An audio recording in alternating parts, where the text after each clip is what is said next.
بسم اللہ الرحمن الرحیم۔ کچھ لوگوں کا خیال قربانی کے بارے میں یہ ہوتا ہے کہ قربانی کرنا یہ جانوروں پر ظلم ہے۔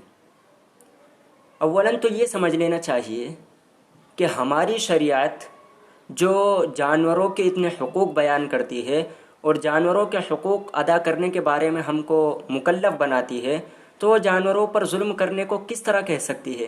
یہ بالکل غلط بات ہے۔ جو لوگ یہ سمجھتے ہیں کہ قربانی جانوروں پر ظلم ہے، یہ ان کی غلط فہمی ہے۔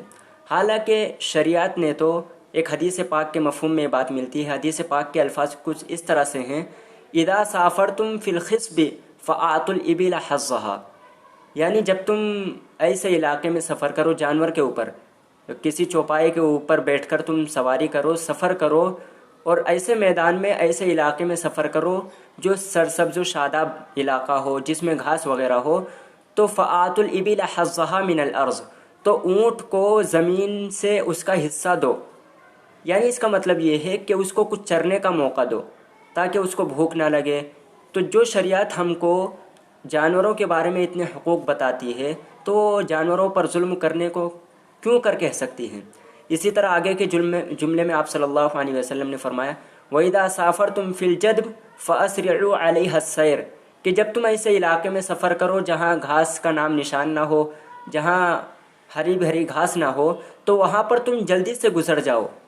اس کا کیا مطلب ہے جلدی سے کیوں گزر جائے؟ کیونکہ اگر ہم وقت لگائیں گے، آہستہ چلیں گے، تو جانور کچھ دیر کے بعد گھر پر پہنچے گا، مقام پر پہنچے گا، تو ہو سکتا ہے کہ بیچ میں اس کو بھوک لگنے لگے۔ تو آپ صلی اللہ علیہ وسلم نے فرمایا کہ اگر تم قحط سالی والے علاقے میں جہاں گھاس کا نام نشان نہ ہو، تو اس علاقے سے اگر گزرو تو تیزی کے ساتھ گزر جاؤ تاکہ جلدی گھر پر پہنچ کر جانور کو کھلا سکو۔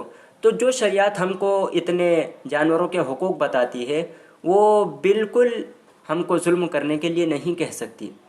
تو اب اشکال یہ ہوتا ہے، پھر اگر قربانی کرنا ظلم نہیں ہے تو پھر کیا ہے؟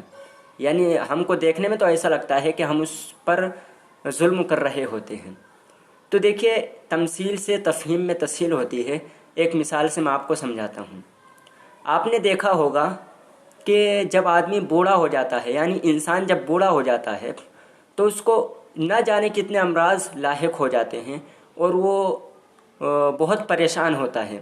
حالانکہ اس کے بیٹے جو ہوتے ہیں اس کی خدمت کرتے ہیں، یعنی اس کی خدمت کرنے والے ہونے کے باوجود بھی اس کو بہت تکلیف ہوتی ہے۔ لیکن آپ سوچئے کہ اگر جانور جو ایسا جانور ہے جس کا کوئی دیکھنے والا نہیں، جس کی کوئی عیادت کرنے والا نہیں، اگر وہ بڑھاپے کو پہنچ جائے تو آپ سوچیں کہ اس کو کتنی تکلیف ہوگی۔ اسی لیے ہمارے لیے مناسب ہے کہ ہم اس کو بوڑھا ہونے سے پہلے اس کو ذبح کر دیں تاکہ وہ بڑھاپے کی جو پریشانیاں ہوتی ہے اس سے محفوظ رہیں۔